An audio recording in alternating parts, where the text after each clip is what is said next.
dears, and welcome to another virtual guidance lesson with Miss Wright. I have missed you guys. I hope you enjoyed our last guidance lesson together. We are on week 2, and I know some of y'all are like, "Ooh, Miss Wright, this is rough. This is real rough. This is very challenging, very difficult." And I can honestly say, even as a counselor and as a grown-up, this is really hard too. You know, first week it's like, "Woo, we're gonna get it," and then second week it's like, "Okay, all right." Waiting for that victory lap, waiting to get back to school.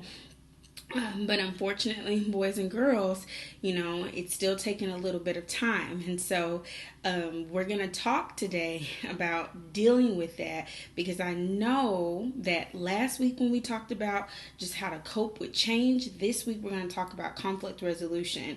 Like what happens when you're getting annoyed and irritated with even the people, at home, whether it be your parents or whether it be your siblings. I'm pretty sure everybody's getting on everybody's nerves, right now. And so it's really important that we're making positive choices and we understand each other, that we empathize with each other. That was one of our character traits. And we kind of see where each other is coming from with using defense mechanisms. All right. So we're going to go ahead and get started. So let me click on. Let me move myself so I can see my little buttons. All right, here we go. So last time when we were together, we did the motivation formula. Remember, I talked about how to channel your anger into positive motivation, not being in that flood zone, making positive choices, filtering that with your thoughts, your self-talk, building your character. Why are you doing it? Because you've got passion, purpose, and interest, and then staying plugged in, right? Okay, so easier said than done, because it's a process. Just like the reality ride, it's a process. All of these lessons are connected to each other to build a better and stronger you, so that you can know how to respond to any type of situation and build the resilience that you need. Okay, so today's lesson is called the defense mechanisms. But before we get into that, I want to show you a little video, because like I said, I know some of us may be having some conflicts with some siblings or some family members, within our household, because it's different. We're seeing them all day throughout the day, and sometimes we get a little bit stressed. Sometimes maybe our parents have asked us to do things this week and we're just not feeling like doing it, and maybe parents are stressed out, and sometimes we react and we respond in a stressful way because everything is just so stressful right now. But it's really, really important that we know how to disagree with each other in a respectful way, how to talk to each other and use appropriate behavior. All right, so take a look at this video and I shall be back. How to disagree with people. Not that you need any help. There's lots of stuff to disagree on if you're looking for it. Cake versus pie, apples or oranges. This sports team versus this sports team. Which movie star is better, Ryan Goose Baby or Charming Tater? I don't know. Some people even argue with a tree. You just standing there, huh? Listen to this opinion. I got an opinion. Who am I to judge, though? Maybe that tree said something about his mama. I'm just saying, some people just get worked up about anything. Even One Direction, they're not all going the same direction anymore. Bye-bye, Zayn. Everyone loved you. You broke everyone's heart. Bye-bye. Some people argue about which animal is better, cat, dog, elephant, or donkey. Anyway. Okay. You're not always going to agree, even with the most agreeable person in the world. Just saying. So look, in a world with so many things to disagree on, we gotta learn how to disagree without making everybody feel terrible. Step 1, treat people like they're people. I know, seems pretty simple. But in a heated argument, you can forget that you're talking to a person, a human being, someone who has a heartbeat. Unless you're arguing with a tree, that's a whole other problem. I can't help you there. Step 2, listen. Listen, before trying to change someone's opinion, take time to listen to them, even if what they say does not make sense. That's the power of treating someone like a person. You gotta hear them out. You got 2 ears and 1 nose for a reason. You gotta listen more than you smell. I'm pretty sure that's not right. Keep listening. Step 3, pause, breathe, love. When you disagree, you're gonna want to do some crazy stuff, like yell, or write and release a whole entire album outlining that you're right and they're wrong. Don't do it. Instead, you gotta pause, breathe, love. It's okay to disagree. It's not okay to be mean. Don't say it until you can say it with love. There's plenty of legit stuff to be mad at in the world. This life stuff, it's hard. Let's not just spend our time here being mad at each other. You don't have to see eye to eye to work shoulder to shoulder, people. Step 4. Are you stuck in an argument? Distract them. Look, I know we don't see eye to eye, but baby koalas are awesome. But we weren't talking about that. Did you see it? Yeah. 3 words. Baby koalas. That's 2 words. All you want to do is disagree. Just enjoy the koala babies, man. Baby koalas bring peace. Step 5. Acceptance. Here's something you gotta accept. Not everybody's the same, and that's a good thing. I mean, imagine a world with just full of Rainn Wilsons. Nightmare, right? I'm just kidding, Rainn Williams. You're a beautiful and amazing specimen. I'm just saying, we need variety. We need disagreement. We may not like it, but we need each other. We just gotta learn to be more awesome to each other. It's like what Nelson Mandela said. If you wanna make peace with your enemy, you have to work with your enemy. And then he becomes your partner. And then there's Gandhi. He said, honest disagreement is often a good sign of progress. I mean, both of them have disagreements with people. Well, it's not always easy, but they try to treat people like they're people. We can also look to the words of somebody else. The amazing Pokemon, Meow. We do have a lot in common. The same air, the same earth, the same sky. Maybe if we start looking at what's the same, instead of always looking at what's different, well, who knows? Yeah, that's from the Pokemon movie, so it has to be true. It is true, you know it is. Grown-ups, we kids have been watching you. We've been learning how to disagree with people by watching you. We've seen some healthy disagreements, and also lots of recent disagreements. Nobody wins when all we want to do is win. We got a whole world to make more awesome. No time to be yelling back and forth to each other. Maybe we should stop, breathe, love. It's okay. It's gonna be okay. We can disagree, but we can't let it make us forget. Step 6. Dance.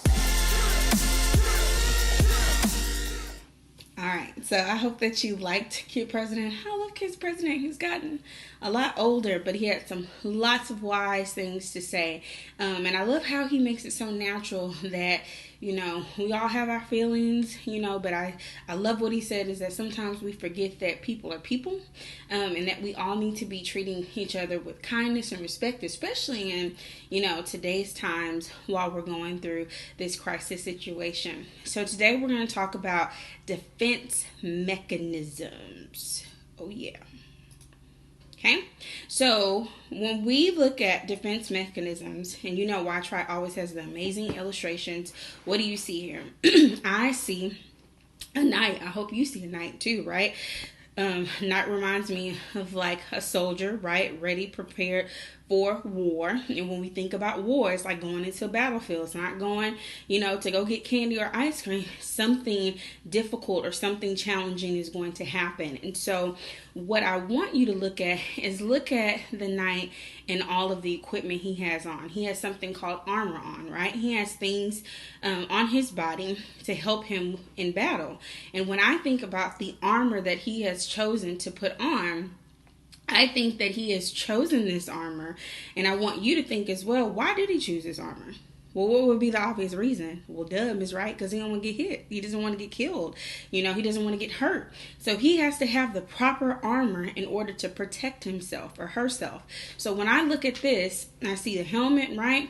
What do we know that the helmet does? The helmet protects our, eyes, protect our face. Look at this. He's got his shoulder pads. Wait, hold on. I'm going to get my little pointer right here. Go ahead, Miss Wright. So we've got the shoulder pads right there. We've got finger things, back then and there they used to have the finger things, and then we have the pants. He is really clothed up because he is trying to protect himself from the enemy, and that enemy think about war, may throw an arrow, may throw something, whether it was a bow and arrow. Sometimes, I wrote down, sometimes you may have seen a knight, somebody have an axe or something. He's got to really protect himself. But notice this piece of equipment right here, which is, I feel like, the most important of this illustration. What is that? That's a shield. It is a shield. And when I think of a shield is very wide, if you can think about it, and very tall, because that's his first line of defense if somebody is going to use an axe, or if somebody's going to throw an arrow. He's going to hold up that shield really fast to block first. He's got all the other equipment around himself, but I love the purpose of the shield, because the purpose of the shield is really that first and foremost to block whatever is going to come at him or attack him. So Ms. Wright, why are you talking about a knight? Why are you talking about an armor? Because when we talk about what are defense mechanisms, I like to think that we all have certain things that we do in order to protect ourselves. So our objective of today is really understanding our own emotions and our behaviors, and understanding the behaviors and emotions of others, and how do we use the things or have things in order to protect ourselves in a positive way. Okay, so we know that he has this armor in order to protect himself. We do things in order to protect ourselves. So when we talk about those things that we do to protect ourselves, boys and girls, I'm going to tell you there are some situations in how we respond and act. And sometimes the things that we use to do, or things that we have in order to protect ourselves, can be both positive or negative. It could be either positive or negative. So I want to know, first and foremost, when we talk about defense mechanisms, remember, it's how you respond and act in a situation. How do you respond when somebody disrespects you? When you feel disrespected? How do you respond when you're yelled at? How do you respond when you put other people down? And I know some of y'all are like, ooh, I know, maybe that you yell back, or maybe you go back and roast that person, or maybe you get on social media and you say something, or make a TikTok video talking about someone. How do you respond when you're laughed at, when you're mad at your parents, when you're embarrassed? Look at all of these. Look at all of these. When you make a mistake, when you feel pressured, when you hit. We respond to many situations in positive ways and both negative ways. And it's really important, our focus of the lesson today, in how we respond when we have a conflict. Remember, it's just like when we talked about motivation formula. When you have a challenge and that challenge comes and that storm comes, maybe it's you're hit, maybe it's you're yelled at, maybe it's you're disrespected, maybe that you're feeling disrespected. It's all in the matter of what you do when that happens. Okay, so when that happens, we get this feeling. So notice this part right here. This is natural. This is natural, my peeps. This is natural. Everybody has a feeling. I told you, I've not come across somebody says like, you're ugly, you're dumb, or your mama, or whatever they say, and somebody's like, oh yeah, I'm so glad you talked about my mama. Oh yeah, I'm glad you called me dumb. I've never seen that. I have yet to see that. We all have a distressful feeling or some type of emotion that happens when we get in certain situations. So once we get that feeling, right? Okay. All right. Once we get that feeling, this is the kicker part. Okay. We sometimes don't respond in the best way. And even adults, I gotta tell you this, even us grown-ups, we struggle with this. We struggle with our actions when we respond to certain situations because of our feelings. So like I've always told you, I will never say that you can't get angry, that you can't get mad, but it is all with what you choose to do with that emotion and what you choose to do with that situation. So how many of y'all, when you maybe feel disrespected, maybe you yell back? Maybe you throw objects. You get mad, you lose a game, somebody talks something about you or talks about somebody that you love or that you deeply value, maybe you push that person. Maybe you plan to seek revenge. Okay? So boys and girls, I would like to say that when you are using your actions in a negative way because you feel bad because you're in a situation, that would be a negative defense mechanism. That's like not using your shield in the best. That's how you protect yourself, because you're like, I gotta tell that person back to what they feel. I gotta make that person feel my hurt. So that's really, really negative. Okay? But how many of you, maybe sometimes when you're in a situation, maybe you do the opposite. Maybe you do the positive. Maybe you choose to walk away. Maybe you choose to talk about it. Slow down. Maybe you even choose to ask questions. Like, somebody takes something from you, or somebody talks about you, or somebody hits you, ask that person, like, hey, can I talk to you for a minute? Like, why did you do that? How many of you try or have chosen to take a deep breath? Because sometimes we just need to calm down before we just completely react, because there's a difference. Most of the time, people react quickly to protect themselves. Notice the word react. It's like impulse. You say something to me, I'm going to say something to you. But when you learn how to, and my challenge to you, boys and girls, respond, you're thinking of what is the best way not only to protect myself, but not even trying to hurt the other person either. And that could be walking away, talking about it, and asking questions. So this gets me to my point over here with number 4. Okay? You have a choice. You get to choose. Who chooses your defense? I would hope that you choose your defense and how you protect your feelings. And I would hope that you would do that in a very, very positive way. You get to choose how you respond. So if you look down here, I got some notes I had written for you guys. It is very easy to do these things when we're in a situation. It is. It's simple. You call me ugly, I'm going to call you ugly back. You talk about my family, I'm going to talk about your family. You push me, I'm going to push you back. You do something that I'm not going to like, I'm going to do it back. It's easy. But here's my thing. We have learned here at our campus at Bradley that when you choose to make a decision, you don't control the consequences.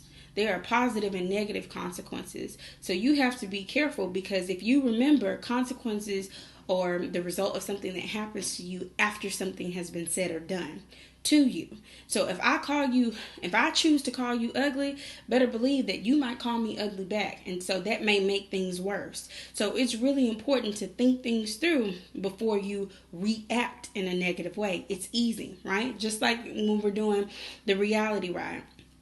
Taking the easy fast track. It's easy to crash. It sounds fun because it's like, yeah, I told him, or I don't care. Like, my mama told me to do this. I ain't cleaning my room, whatever. But what always ends up happening? It's always a negative consequence. But what if we took the approach to use more positive actions when we're in a certain situation? What would it be like if we just walked away, or talked about it, or took a deep breath? Think about the consequences that would happen after that. I'm going to tell you this. It's harder, but it's worth it. Just like the reality ride. And when you do this part, boys and girls, this gives you more self-respect. And more than anything else, it gives you total control. You have control over the situation. Someone doesn't have control over you. That's just like if you choose, somebody hits you, you hit someone back. Your sibling hits you, you hit your sibling back. And the first question to my, well, why did you hit them back? Because they hit me. You're giving that person control. Don't give that person control. You get to control, and you have the power with what happens within that situation. Okay? So, when you think of that, let's go on to our next thing. And I told you, I said it gives you self-respect. Okay? You got to really, really think about your defense mechanisms. How do you know when you've selected the positive defense mechanisms? So now when we define a defense mechanism, it is basically everything that happens in a result of after you've been in a situation on how you respond, we know that negative defense mechanisms lead to you crashing, leads to you hurting yourself and hurting other people, and then positive defense mechanisms actually gives you more opportunity, self-respect, right? And the ability to keep going and not be in that flood zone. So how do you know when you selected a defense mechanism? I'm going to say it's right here. If this thing wouldn't move away, you can't see it at the bottom, but it says when you are helping, not hurting yourself and others. And I think that's important because you have to ask yourself that question: am I hurting myself? And am I hurting other people? When you're helping yourself and helping others through it, you're using the best defense mechanism. All right. So that was a lot being said. So I know you're like, go ahead, Miss Wright, break it down. So how do I even start? So there's 4 things to do to control your defense mechanism. The first is you need to recognize the situation. So in your household right now, maybe you're having some conflicts with siblings, maybe you're having some conflicts with your parents. Everybody has been in what we call a pressure situation. It's like when we feel steamed. Think about pressure. We feel angry, we feel frustrated, we feel nervous, we are just highly, highly irritated, okay? And so when you're having those emotions out of a certain situation and you start to feel, think about what I just said right here, there's a feeling that comes out of it. What outward behaviors can you use to control that pressure? What are you going to do in response? Remember, you're the soldier. Put on your armor. What part of that shield are you going to use? Are you going to use the negative side or the positive side? Maybe you need to take a time out. I'm feeling angry. I need to take a time out. Maybe I need to take a deep breath. Maybe I need to sing a song. Maybe I need to go listen to a song. Maybe I need to think of a famous quote or a famous verse, from a poem or from a book. Maybe I need to think of those things. That's all about recognizing the situation and confronting those pressure situations that result in feeling in a certain kind of way, right? And so after you recognize and after you know what outward behaviors you can use to control it and you do it, the next thing is to identify the situations again where you can practice step 1, because it's going to happen again. Boys and girls, I can't tell you enough that there are going to be some things that are going to stress you out. There are going to be some things that you like, some things that you don't like. There are going to be some things that, some situations where people push your buttons, things that make you feel uncomfortable, whether it's situations, whether it's person, place, or thing, just like nouns. It's going to happen.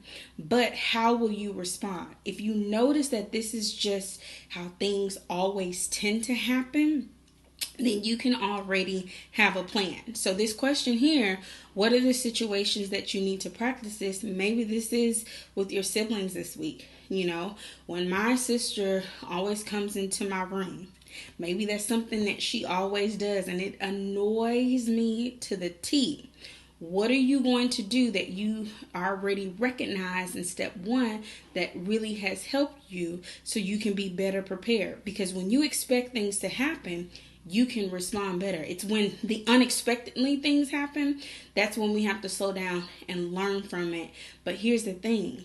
Don't keep making the same mistake. If you're continuing to keep making the same mistake as a result of the same thing happening, then you're not learning and you're not growing. So slow down. If you see that it continues to happen, it's the same person, same situation, and continuing to happen, think about how you handled it the first time and make those connections, and then make sure that you are using your positive defense mechanisms, and it will only get easier, right? Because you're building your character. Number 3, I love this one. Don't let other people control how you will respond. This is important. Power, power, power. Who holds the power? You hold the power in control of yourself, right? So if you are having a disagreement with, a neighbor or your siblings, or maybe a situation, or with your parents, it's really important that you know that someone's trying to control you if they're yelling at you or physically attacking you or putting you down. So I would say in this is maintain your power. know who you are, and choose to slow down and to respond. Okay, so there is a difference. And I know some of y'all might be saying, well, my parents are just making me angry and they're making me do this. But here's the thing. Sometimes mommy and daddy or aunt or Thea, whoever you live with, they may raise their voice, or maybe out of frustration that you're yelling. But let me tell you something. You don't have to yell back. I'll say that again. You don't have to yell back. Number one, is disrespectful. Number two, sometimes it's really to understand the hurt and the pain from the other side. And so I know that right now, and I'm not making excuses, but some of our parents are feeling really, really, really stressed out, and they're doing the best that they can. So we've got to slow down, make sure that we're doing the best that we can in situations, because we want to make sure that we're helping not only ourselves, but helping the person that's feeling in the way that they're feeling too. We can't control them. We can only control ourselves, right? So don't let other people control how you respond, and that goes for everybody. You don't have to yell back. Everything is a choice, like I said up here, okay? So the next thing is you want to select a positive solution. So think about what would motivate you to do the harder thing. That's the harder but worth it. What would motivate you to do the harder thing? Well, I'm going to tell you, for instance, I'll speak about myself. When I choose a positive solution to respond to a challenging situation, it really builds and, I will say, adds to my reputation of who I am.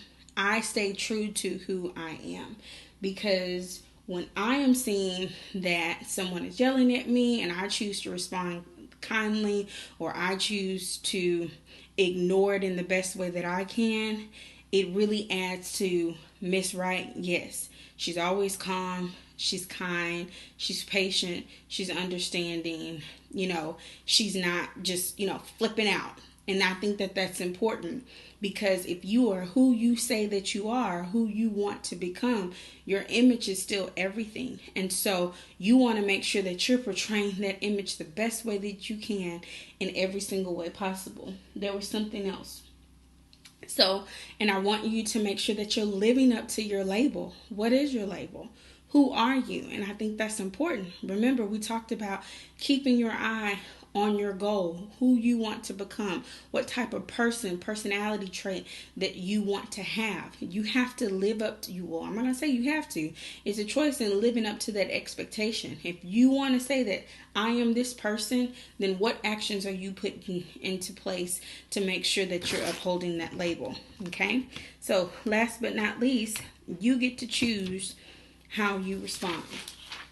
So that was a lot in our lesson today. So I really want you to reflect just over this week. Work on your defense mechanisms. Make sure you're choosing your positive defense mechanisms. And when that negative defense mechanism happens, because I told you it's easy, it's going to happen, learn from it. Pull back. Maybe apologize to that person. Learn how to talk it out. And apologize if you yelled or if you threw something. And work hard not to let it happen again. But think and reflect and reform. That means the next time tell yourself, you know what, I'm not going to respond in that way. I can do better. I'm going to slow down. I'm going to walk away. I'm going to take a deep breath, or whatever that is. So I hope you enjoyed today's lesson. And I will see you again on the next virtual guidance lesson with Miss Wright. Deuces.